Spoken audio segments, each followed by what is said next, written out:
So yeah, can you go back? Okay. So case study 1. Let's move forward. Let's move forward. Let's move forward. Move forward. Move forward. I kind of took on the difficult first, to a little bit flex your muscle, if you know what I mean, right? But let's go forward. The first piece was relatively easy, but anyway, let's move forward. Let's move forward.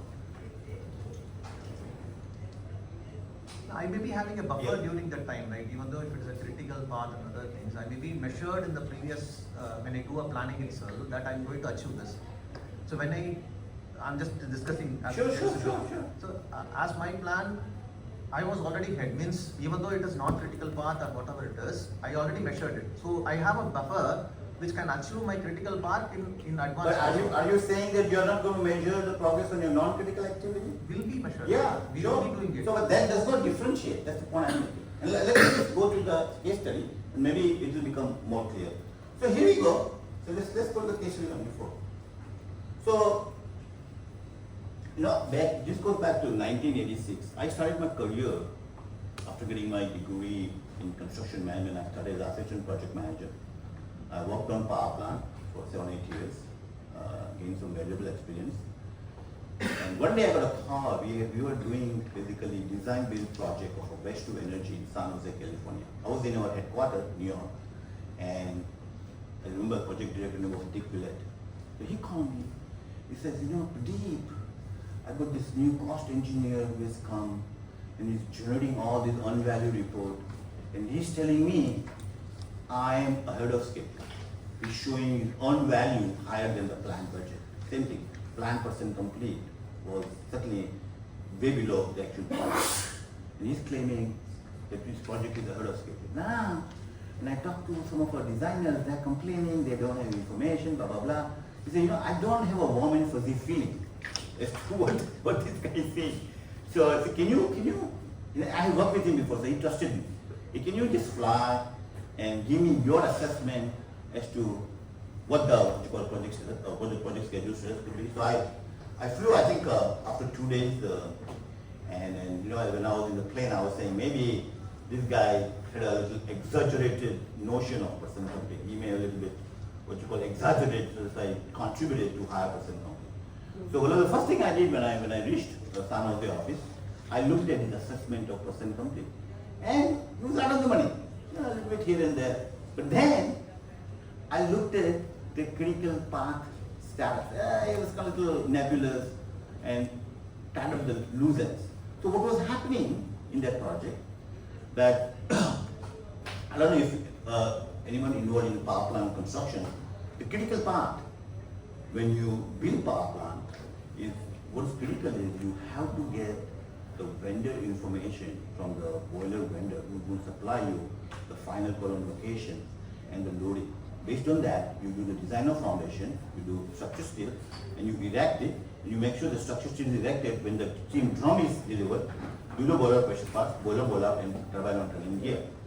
So when I evaluated what was happening, that my company has some issues settling terms and conditions with the boiler vendor. So he did not start. So there was no information coming in on the critical path for the boiler column location and loading. And what I uncovered was the project was 6 weeks behind schedule. So what was happening since they had information? They're working on condenser, they're working on switcher, they're working on tank farm, they're working on admission, all the non-critical activities that did not drive the critical path. So frankly, it was a project with a liquidated damages, and we don't take any risk. So essentially what we did, we ended up paying $250,000 to the structure steel fabricator to expedite the fabrication. So we make sure the structure steel is up when the drum came online. Frankly, these American corporates, they're very intolerant. If you put company in awkward situation, you are gone. And he was let go. So I don't know if I kind of made it clear. The issue was interpretation was made without looking at any other information, without looking at the critical path analysis. Maybe he was not technically competent. You need some understanding of the logic, and he didn't focus on that. His background was finance. So that may have been given a clue. So let me give you another what you call case study 2. So like, this is just an illustrative example. You can see. You see unvalued 75,000, plan 45. You have a positive schedule variance 30,000. If you go to all these academic books, the academic books will claim that if you have a positive schedule variance, project is ahead of schedule. Baloney. I've got people got fired. That's why I'm here to share with you. So what you're going to look at is to where this 30,000 is coming from. Where's the positive? Look at this 15,000, 50,000. What's the nature of that? Plus, these are C and D are non-critical activities. Where it is negative, they are negative on critical part.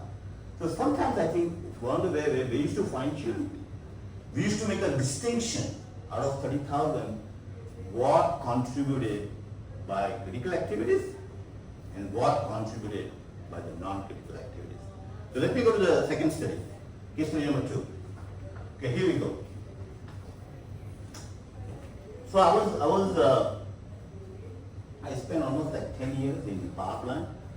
Then I got hired by an environmental management firm, and they had signed a very risky contract. Anybody been to New York? Or no? Oh, so there is a fresh kilns landfill in Staten Island. Now it is closed, but when I was there back in 1990, they were dumping 70,000 tons of garbage, the whole New York City, in their landfill. It was like one of the tallest mountains near the seashore. So we were contracted, the IT corporation, where they hired me, to basically perform a comprehensive hydrogeological investigation, and based on that, design a collection system, containment system, and a treatment system to treat the leachate. And the contract was under consent order with the State Department. That means State Department reached an agreement with the New York City to take care of this problem. And there were 45 milestones leading to the project completion. In each milestone came a penalty of $50,000 a day. Very risky. It's not even cumulative. You miss the milestone, so if New York City missed it, of course, it's a flow down provision. We got to pay it. So for them to pay it, they will come after us. So I think the reason this company signed this contract because they want to demonstrate that we can manage projects of this risky nature. It's a bold move. They really want to get into the project management market. The Superfund was blowing, environmental business was booming, and they want to go like that. They hired me, given my technical expertise. So almost 9 months went by on the project, and suddenly I was creating this project performance report. And my project performance report after 9 months was showing a negative schedule variance, right? And I got a call from the corporate financial controller. It was a very risky project, and corporate was really watching it. So at that time there was no fax, there was no email. So I faxed in my project performance report. Now this guy thought, oh, he got some juice in his hand, right? He never called me back, never bothered to call me back. And he does some porky math and says, oh, there's a tremendous risk. I think we are going to end up losing $5 million at the end of it, just based upon that negative schedule variance issue. And then he advised the VP of operation, oh, you better go to Edison. We are in Edison, New Jersey office, and the headquarters was in Torrance, California. Have a meeting because this project is, he never, first of all, bothered to talk to me. Because sometimes I know you work for corporation has silos.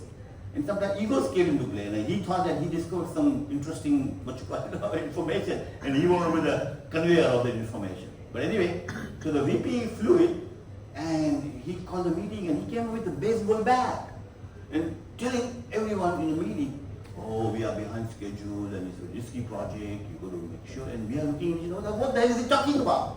Because up to 9 months, we have met each and every consent order milestone. The client was very happy with it.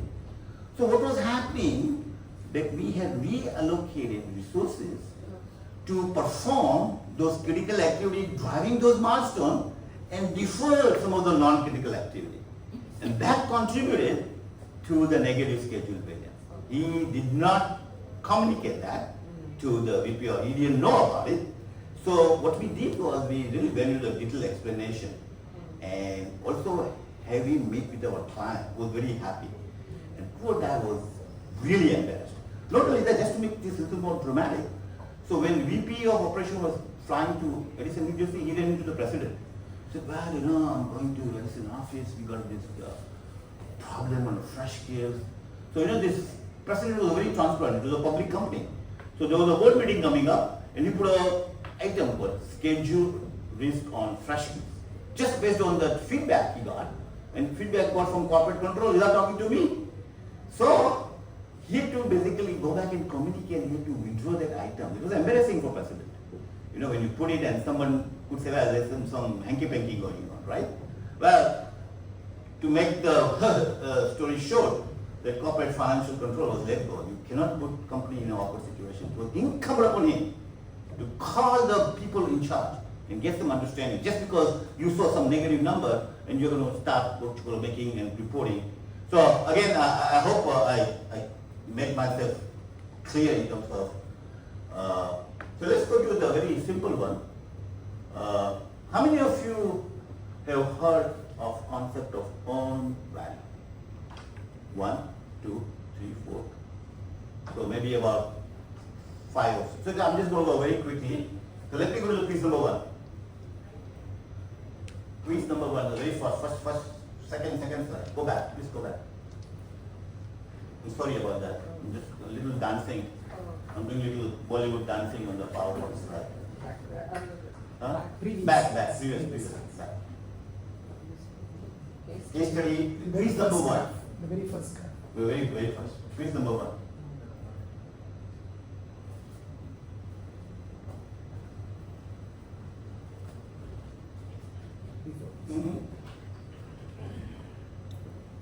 Before, yeah. Pause that. Just very first one. Go before, yeah. Here you go.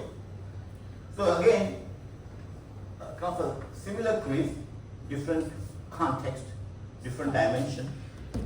I have a project, 4 years. I have done the planning. I was planning to spend $2 million. My actual status, I only spent 1.8 million. Same question. Then I'm undergoing. I was supposed to spend 2 million, I only spent 1.8.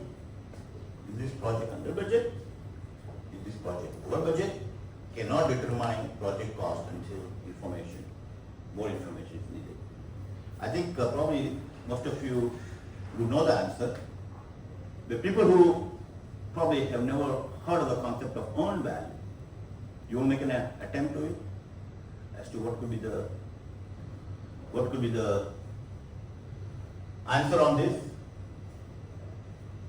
So anyway, just to kind of dramatize this, make it a little bit more in a layman language, people sometimes think that earned value is some kind of a rocket science. You think about in everyday basis. So let me just dramatize for you. Can you give me let's move forward and okay? Let's move forward. Move forward. Okay, here we go. Let's start. So we have a daughter. Her name is Priya. And Priya graduated from high school a few years ago. She got admission in Georgia Tech, School of Industrial Engineering, #1 in USA. So we only have one daughter. So me and my wife patted her back saying, hey, we raised up a daughter, she's going to college. So let's celebrate and just take a 4-day cruise in Bahamas, right? So now at that time, my daughter had enrolled in some dancing classes, so she didn't join. So what we did was, before we went to Bahama cruise, we told our daughter, her name is Priya, that we are going to give you $400. We're going to give you 4 envelopes. And what we expect from you at the end of 4 days when we come back, we want you to take out all your posters and paint 4 words in your room. Right? And to incentivize, we gave for every 1 day, you take 1 envelope. So, project is, description paint 4 words, very simple. Duration is 4 days, very simple. It's a layman language, right? Project budget is $400. Now, we go to Bahama cruise, could not get hold of Priya, that's not surprising. At the end of 3rd day, we get hold of Priya. And I said, hey Priya, how are you doing? So great. No, Dad, I was supposed to take 3 envelopes, only took 2 envelopes. So he's saying to me that my plan was 300, only spent 200. Well, as a lady and I'm her dad. I said, Priya, how many walls did you paint? So she said, no, Dad, after you left, I got a call from Jason. His dad had a concert ticket for the Celine Dion. He wanted to go out with him to attend the concert. Next day, Jennifer called. He was throwing a backyard party in the backyard. She wanted me to help arranging the backyard. She only had painted 1 wall. So what is the value of the work accomplished? Value $100, right? That means she is overvalued. For spending 2 envelopes, she only accomplished 1 wall. So it's a negative cost variance. And clearly, in terms of the schedule, it is certainly simplistic that she was supposed to spend 3 walls and she only painted 1 wall. So she is 2 wall behind schedule, because this does not require critical path. So there is no distinction between critical and non-critical. So it's very simplistic. So let me just move forward. Okay. I think those of you who may have read any project management or project control textbook would have seen this paragraph, this graph. It's very popular. That you have 3 performance parameters: planned value, earned value, actual cost, earned value defined as the budgeted cost of work performed. Now some of you may think, I understand this plan on actual. What is this Shakespeare doing here for budgeted cost of work performed? Well, reason being, the earned value is not an absolute value. Earned value is a relative value. You only get credit for the budget that you have. So, give an example. Sometimes we did all the time, even at AECOM. If you want to get into a client business, sometimes we underbid the job. Let's get the job and then we'll worry about it, right? Now, in the process of bidding the job, what we did was we got the budget from each task leader and we cut them by 20%. So, let's say, for example, a drawing that required 100 hours to prepare, you only got 80 hours in the budget, right? Now, that task manager finished the drawing in 90 hours. In his or her mind, well, I did well. It would have taken me 100. I got it at 90. Well, my message, life is not fair in project management. You only got 80 hours to do the drawing. So negative variance was 10. So he only got credit for the budgeted cost of work performed, even though he or she did very well in terms of producing the drawing. 10 hours less than what it should have costed. But that's not the way how project management works, all right? So these are, I think variances, basically schedule variances, earned value minus plan value, cost variances, earned value minus actual cost, the indices. Let's go to the next one.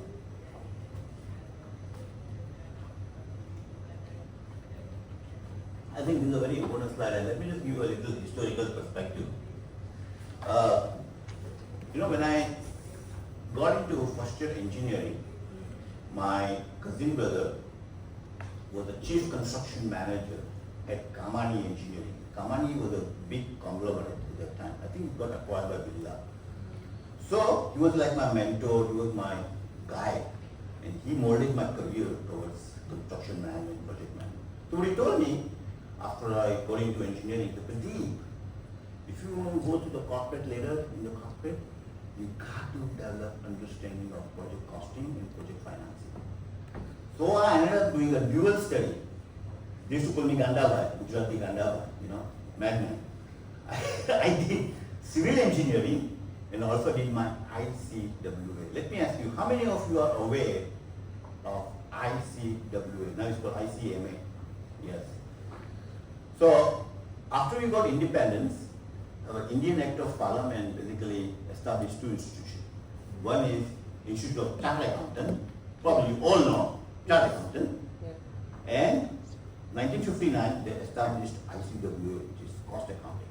Now difference between a Chartered Accountant and Cost Accountant is the Chartered Accountant will tell you, well, I looked at the report, your project made a loss. I said, yeah, tell me about it. I already know that from my system. But the Cost Accountant we'll go into the working progress performance technique and we'll advise you in advance whether the project will overrun or underrun. That's very futuristic, that's very progressive. As a matter of fact, the ICWA exams were more competitive than chartered accountants. Result of CA was 2%, result of ICWA was 0.5%.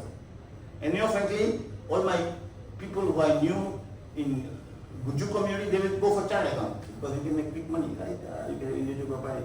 People who did ICWA are mostly South Indians because they were willing to work hard. And if you look at our Indian corporate, many of the CEOs, frankly, are South Indians. And if you look at the credential, it will not be ICA, it will be ICWA, ICMA. I recall seeing the results in Economic Times. The entire India results will come in 2 columns. We will start with Allahabad Center, no candidates have been successful. Ahmedabad, no candidates have been successful. You only see numbers in Mumbai, Calcutta, Madras, and Delhi, and maybe some in Hyderabad and Bangalore. So anyway, so I took up this cost accounting, and that's where I ended up studying the working progress measurement and certainly developed appreciation as to really what factors you to consider. So here just you have to look at the numbers, understand the message that they convey. Just don't look at the numbers, but try to look at the overall picture and use that understanding to make decision about the future. On fresh skills, there was no action needed. We were on schedule. So if you didn't understand, you could have gotten into what you call erroneous judgment. Manage out the way to the objective. The objective was to finish the project on time and schedule. That was it. So, cost variance is a measure of productivity. Now, I have my friend civil engineer who is here, and probably he will understand what I'm talking about. I said, in most cases, because in a construction contracting industry, when you bid the job, you are bidding on labor and you are bidding on material. You could be very efficient in executing a task, but if you underbid on the material side of it, you could still have negative cost variance. So, because your actual material price was higher than the bid price, and you were very efficient, but then balance it out and you have a negative variance. Next one. Schedule variance. I think I talked enough. Here is the measure of production. It's not measure of productivity. It's measure of production. And production and productivity, they are related, but production and productivity could be mutually exclusive. That means you could be very productive, but you may not be producing as much. Now, someone may say, well, intuitively, if I'm productive, I should be producing more. No! Production also depends on how many resources that you have. For example, let's say your one task requires 4 crew for 4 days, 16 man days. Alright? You only got 2. But the 2 crew finish the task, should have taken 8 days, they finish the task in 6 days. They were very much more productive than the other 4 crew. But they were 2 days behind schedule. So a guy like me who get involved, if you master the expertise on relating production, productivity, going to the CPM analysis, it's a very lucrative field. Right now, ongoing rate in the USA is almost like a $500 to $1,000 an hour, depending upon your skill set, and if you are going to be the expert witness or not. I didn't go for what you call money. It was my passion, if you know what I mean, right? I'm such a liar, right? let's move forward. Yeah, so I think I went to the case study 1 and 2. I took, as I said, a little difficult one up front. Just want to generate some interest. So, by the way, this was for the students, so I'm going to continue. I forgot to remove this slide, so let's move forward. This is for the IIT students. Okay, so please move forward. Excuse me. Yeah. Can I? Yeah, sure. I have a question on Good. Because we understand that schedule variance monitoring on the whole project is meaningless. Yes. Because it involves critical and non. Very true. Why don't we change our system that the schedule variance is purely monitored based on critical path, while the cost Very- variance is monitored yeah. purely on a total budget. Yeah, no, excellent point, and this I think I kind of mentioned that when you do the schedule variance, make sure you differentiate where this negative schedule and positive, which activity is contributing in line. Now, your question is why don't we? I think that the other reason you can't measure schedule variance because you have more get understanding of the volume of work. You know, just because you are doing critical, do not necessarily mean that it could be a little dangerous because you could be way behind on your non-critical and that could lead into problems. So you do want to have some understanding of how do you stake against the volume of work. Anyway, if you are not performing on the non-critical, it will move to the critical. Uh-huh. So as long as I monitor the critical path schedule You're right. variance, I Yeah. will always know No, whether that's, I'm going to be- that's a very good point, but I think this gives you a broader measure of volume of work. That's the point I'm making. No, you're right in terms of critical path. No, because monitoring currently the schedule variance is always giving a wrong impression, and always like being a consultant side, I always see the contractor, they want to show that, yeah, I'm doing well, I'm billing. But you can challenge it, right? Yeah, we can Yeah, challenge yeah, it, but yeah. sometimes it becomes very difficult to convince people, even the client or the owner is happy, right? Hey, they have made 5,000 cubic meter of concrete last month, why you are complaining? Their schedule was only 3,000 cubic Yeah. meter. But to justify and ensure that we are reporting the right metric so that everybody understands, right? It's Yeah. not only for the technical people, like Yeah. maybe like Mr. Pradip only understands it.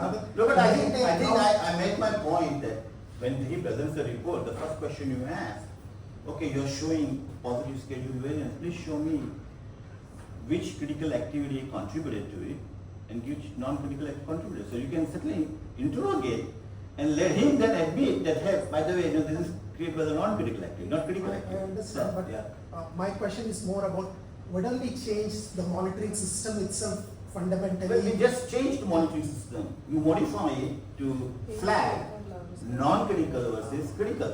I understand there's a lot of misleading literature. As a matter of fact, I'll tell you, I appeared for the PMP certification, and there was an instructor, right? And he claimed, he had this standard chart that, oh, when there's a positive schedule variance, it's not a schedule. I challenged it, but at that time I was the president of PMI Project Scheduling. And you know what his response was? Okay, Pradip, I've been teaching this for 12 years. Nobody challenged me. Like, who are you? So I had to come introduce myself and also meet the organizer of the thing. I said, no, I'll get back to you. So then I called up the knowledge-based director in PMI. And I said, you know what? You're training this project manager, but you're giving this misleading information. And I did the 2 case study. I had this 2 case study. He apologized. And then the instructor, who basically came to know, apologized. So what I'm saying is, certainly there's a lot of, I agree with you, a lot of misinformation. That's why the guy like me is here, to kind of make sure that you understand. But I take your point, I take your point. So let's go to the next one. All right. I think I was talking to someone when I came back in 2011 on my World Cup cricket pilgrimage where we won the World Cup. The day before India played West Indies, that was like the 5th or 6th game, which we won. You rushed for a century, as a matter of fact. So I had given this presentation, and none of you were present, right? So none of you have seen this. So, going back to my career, I worked in power plant for 10 years, and I was working in environmental for 7 years. Then the group president was in Edison office. He got hired as the president of Upton. He called me. He said, Pradip, what do you do for Fresh Skills? You do for my entire company. So he made me a corporate director of project controls for Upton. And then I was traveling a lot. I was really traveling a lot. My daughter was, coming up. I remember now, year 6 to year 10. And I love to live in the memory. And I don't recall how my daughter grew from year 6 to year 10 because I was always away. So anyway then, basically, it's more of a compromise. I work for private industry. And I got a call from Port Authority. That was back in 1998. And there was certain issue with the Y2K and it was the right opportune time. So the guy who called me, the chief engineer, saying, Pradip, we need to have an enterprise-wide PM system. Because we have right now 500 projects. And every PM, every Tom, Dick, Harry and Jane has their own spreadsheet. has their own Microsoft schedule, and then at the end of the month, you have like a 10 administrative people extract information from each project and then submit it. There was a lot of issue with the translation of the information and blah blah. This was a huge undertaking. So I was hired to develop the enterprise PM platform. So if you talk about dream of civil engineers, this Port Authority managed airports, JFK, LaGuardia, and Newark. If you look at right now the air traffic congestion in the world, that area is mostly congested. Basically, we are handling 200 million passengers between the three airports, not to mention in Philadelphia, which is in the proximity about 75 miles. We also have a path which goes from New Jersey to New York. That's also PA manages. Terminal. There's a Port Authority bus terminal that basically manages 100,000 bus daily. Huge operation. You have bridges. You must have heard of George Washington Bridge. People committing suicide, right? Lots of Hollywood story on that. George Washington Bridge, Outer Bridge Crossing. You have tunnel. Lincoln Tunnel, built in 1910. Holland Tunnel to get from New Jersey to New York. So if you work for PA, you could be working on bridge, tunnel, airport. Dream of a civil engineer. So PA at that time, it was basically formed based on Port of London, and it was formed by Act of Congress back in 1929 to manage infrastructure facility between New York and New Jersey. They are here by the Hudson River. That's why you see a lot of bridges and tunnels. So I'm sorry, order of magnitude $1.8 billion per year. Lot of money at stake. All right, let's go to the next one. So program management platform, design and CM function in-house for most projects. That means that we did not do a single dollar of construction work. Basically, we always had construction contractor working, and basically we did the design, went out for bids, and got the bids in and wrote the contract. 100 to 120 construction contracts per year. 800 million of construction in place. Here it's critical. 20% of projects account for 80% of capital expenditure. So from the senior manager perspective, you know where you are going to be focusing and managing your budget. 800 active and planned projects and project monitoring in 4 stages: conceptual, preliminary, detail, and construction. All right. Next one. So, as I mentioned, when I joined PA agency back in 1998, it was the environment. Each project is individual, handled by each individual PM. They have their own spreadsheet. They used to use Microsoft Project, which is kind of more of a nebulous, I would say, low power planning and scheduling system. I hope I did not offend anyone because there are some IT professionals here, but I'll be honest with you. And as I said, at the end of each month, there were 9 or 10 administrative people who will go through this report manual. So we spent almost 9 months in doing the business requirement assessment. You know, it'll get the gauge of what's happening, and made a recommendation. We made a recommendation to implement Primavera Project Planner. At that time, they were going through development of an enterprise system. It was a standalone software, but they were developing it. It was a good opportunity because it turned out to be a win-win situation. They were looking for a test case for a company like us, and I was looking for making sure that they meet my requirement.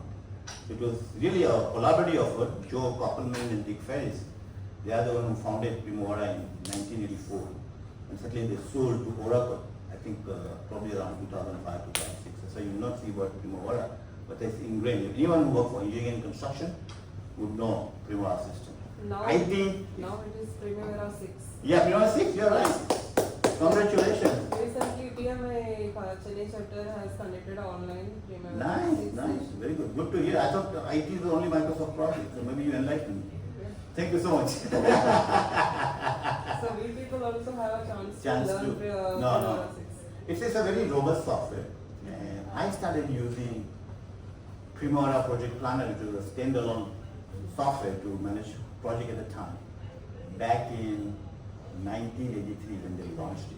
Oh. So I have the whole history, given lots of presentation to the annual Primavera conference. And as a matter of fact, this then launch was, I was going to go through all the lessons learned, was so successful that we received Outstanding Achievement Award from Primavera System in 2003. There were like 1,700 users from 50 different countries who had come to attend it. Certainly I gave the speech and certainly one of my, highest proud moment of my career when basically I accepted the award. And also a lot of company visited us because company was looking for test cases, experience. Hey, Pradip, how do you do it? Because see what happens is, when you try to collect the business requirement, people have this propensity to include all the needs. And the business requirement specs like 100 page. I have seen many people do that in collecting the dust. It never launches into the actual implementation. You got to fully be discreet in ensuring that you only incorporate the critical functionality you satisfy 80% of the people. You are never going to satisfy 100 of the people. There is no system in the world that's going to satisfy every needs. Okay, that's I'm going to share some of the lessons learned. So next slide.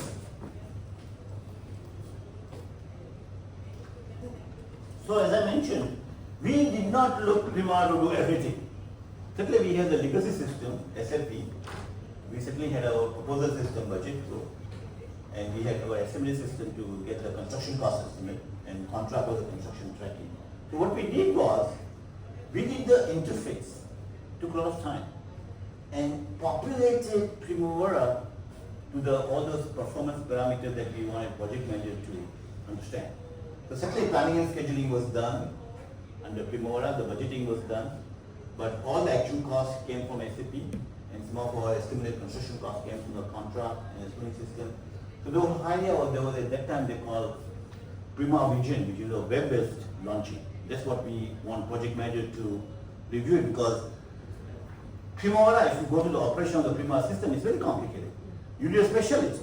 We call it project control specialist. All right? But we didn't want project manager to be bothered about predecessor, successor, and all that. We just want them to see the results. All right? So that's what we launched. Can you go to the next one? So here are some of the features that we try to accomplish. Role-based reporting, very important. What we did was, we coded the project in a way that if you are an executive manager, you only get to see projects which are about 20 million, because we don't want to distract them with attention.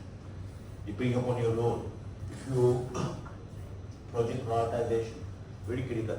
One other thing that was happening before I joined it, we had many state of good repair projects. They were less than 1 million, but they were not getting attention.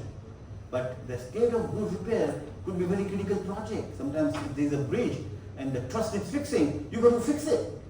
So in terms of the priority, we assign the priority. Even if it was a small project, we said, well, this has to be executed in its critical time frame. So certainly the real-time reporting is very important. We basically say that the attention span of a project manager is less than 30 seconds. So by the time he clicks on the Primavera and gets to the project, he or she has to do in 30 seconds. And I'll show you the drill down, all right? Work pretty hard on it. So let's go to the next one. So here is the lesson learned. Pradip, Yeah. the portfolio management, Yeah. what does it do? With Yeah, that? I'll go to the portfolio management. Okay, fine. It's coming. You're ahead of me. Okay. Thinking ahead of me. That's good, but that's a good question. Okay. It's like the next slide. I'll go to the portfolio management. So I mentioned in the beginning when I introduced that I don't want to share too much about the business requirement because we went through almost 1 year worth of effort, gathering and blah blah blah. What I really learned is how you do your social engineering. And I know some of you work for the corporate, so when you take any corporation, and I'm talking about general, all right, you will see 24% of the employees of population are pessimistic. Typically they are old-fashioned, they don't want to change, they want to keep their own ways of doing it, all right? There are 60% which are skeptical of what you're doing, but they are open. They need convincing. And 20% are optimistic. People like you want to roll up the sleeves, go to do new things, and blah, blah. Now, the mistake I made, the approach I took initially, that if I can convince this guy, I got it done. They are the difficult guy to convince. But then, I spent 6 months. I didn't go anywhere. So then I revised my strategy. I enrolled some of these young PM professional in doing the pilot. And they were very happy when they saw all the information displayed in the web-based PM automation. They were very happy. And then I put an idea, put them in front as a more of a marketing guy. But one thing you have to learn, this PM or down the trenches, you can do all your corporate bulletin advertisement. It doesn't matter. They listen to their colleagues. Alright? What I would call power of one, word of mouth. How do you think this movie gets successful? The movie gets successful is power of one, word of mouth. You talk to your brother, sister, friend, father, mother, they tell you, oh, movie is good, and you go and say it. Same thing. I can be doing all the presentation I want. Understand? Until I get to this down the trench. Even though I come to the trenches, but I'm not looked upon that. They look me as a corporate bureaucrat trying to make their life difficult. So we cannot put all this PM in front, convince most of the 60%. So then this 20%, as much as they were pessimistic, they are very politically astute. They are institutional, so they know where the wind was blowing. So they did not end up, but they were shut up. And they saw us getting all the awards, and blah blah blah, so everyone then fall in line. So do not underestimate power of mouth, even in corporation. Word of mouth, very, very important. You got to go down to the trenches. I mentioned this, decide early on what not to implement. Do not go around and say, I'm going to do this, I'm going to do this. You will never get anywhere. There is no system in the world that's going to satisfy all the requirements. Anybody says so is lying or don't know what they're talking about. Alright? Go for 80% solution, the same thing. Okay. Next one. So here is the drill down. So, drill down project. Go to the next slide. Go to the next slide. So here's the enterprise structure. So here's the PA. There are 5 operating units: aviation, port commerce, economic development, park, urban bridges, park train, public safety. Next one. So within aviation project, there is a program and project, chilled purchase of maintenance contract. Alright? So you or parking of lot configuration. Click on that. Click on that. Yeah, go to the next slide. Whatever the project may be. Yeah. So here's the display of schedule as well as budget associated with that phase. Structural, mechanical, electrical, all the discipline contributing and their actual cost. So that's how we can, some of this actual came from SAP, forecast came from our contract system, budget came basically from our proposal system. So let's go. Yeah, this basically shows the same thing where the different parameters came. This is an Excel spreadsheet because in PA we are in a unique situation. We used to have a lot of consultants because when you hire a permanent employee get a fantastic retirement plan. If you retire in PA after 30 years of employment, for the rest of the life, you get 95% of the salary and medical paid full for you and your family. Humongous burden. So they limited number of permanent staff. I was a permanent staff, but they limited. So basically all this work was done by consultant called PMA, Project Management Associate Consultant. They're headquartered in Ann Arbor, Michigan. And simply they delivered, and I had many PMA. As a matter of fact, the joke went, PMA means Pradip Mehta Associate. Not much. I got abused. And also Primavera, when we are negotiating with Primavera, so sometimes they will, all these developers, they will see me coming and they know Pradip is going to have all the requirement. The next one, oh, here goes my launch for 6 months, They used to call Primavera Pradip era. So I've been abused by everyone, I'm telling you. But you take it with a broad shoulder. The next one. Yeah, next one. Portfolios. There was a question on portfolios. Alright? So we did create portfolios because there were needs. Let's say if you go to procurement, they were interested in holding the contract. Because we had a very extensive procurement process as a public company. So whenever the bid came in, you have to go through evaluation of the basically bidder if they are qualified or not to see if they are taking an exception. So we had a portfolio of a 3-month look ahead. So the procurement manager clicks on that and he has an understanding of what's coming down the pipe for next 3 months. So board review, because before we award construction contract, we come in a lot of money. So again, PA was run by the Board of Commissioners. Again, it's a public agency, I learned a lot. I was born private. I was kind of naive about all the bureaucratic process. You know, one thing I learned, bureaucracy is good sometimes. We say, oh, all these bureaucrats wasting my time. No.